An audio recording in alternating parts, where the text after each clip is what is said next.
Let's go straight to Dr. Mike Galsworthy, Chair of European Movement UK. Obviously, the clue's in the title, Dr. Galsworthy.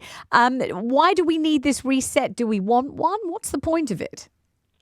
Oh, so there's lots of things whereby we can get added value from working with Europe better.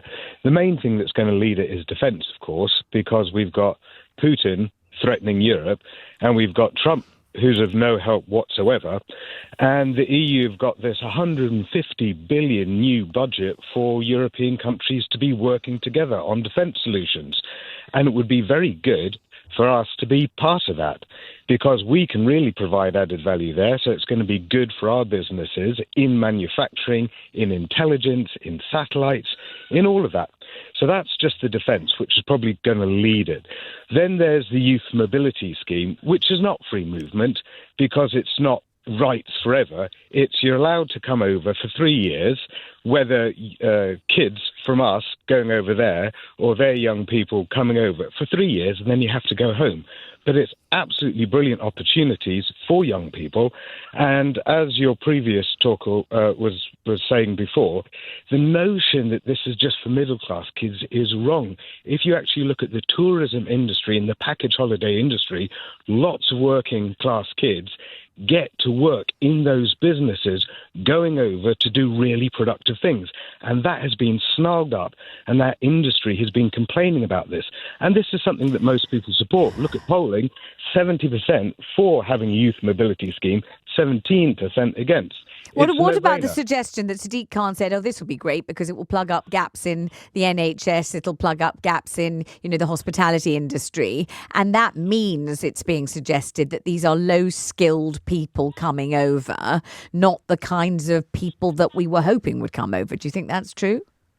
No, I think you're going to get lots of ambitious people coming over.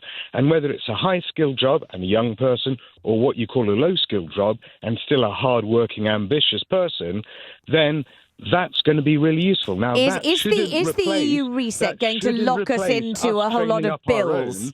But it's going to help a whole load of small businesses. Is it going to be very expensive for us? Is it going to mean that we're now going to have to pay a whole lot of money to Brussels that we thought at least we were free from having to pay? Is it going to set us back in debt to Brussels and we're going to have to keep on paying them? Well, there's no, but I mean, we might want to pay to play in something like the defence scheme, because we're not just going to hoover up their money and say thank you very much. It's a kind of like they're putting in money, we put in money, but then it's added value. We're all contributing and working together for actually the defence of Europe, and I think this is actually going to revitalise in the UK and across Europe a whole load of innovative industries associated with defence, intelligent tech, satellites, all of that. What about the European Court of Justice? Does that mean we have to accept it and accept its rulings and continue to? If we want to play in those bits of the market, then yes, it's like football. You have to agree to abide by what the referee says if you're going to play on the pitch.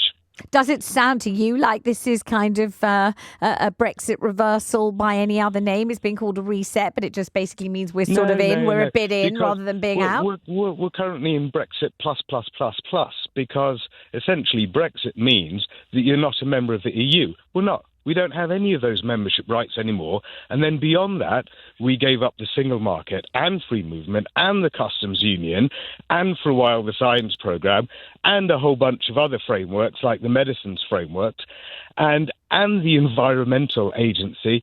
And so we've really gone super Brexit and have started to go even more Brexity to try and find any wins anywhere. There are none. We've explored this wilderness. Now it's time to say, okay, we trashed all of these opportunities. Let's have a look again at a whole load of the things we trashed and think, actually, we could collaborate on this and that and the other to mutual benefit. Dr. Mike Galsworthy, thank you very much indeed.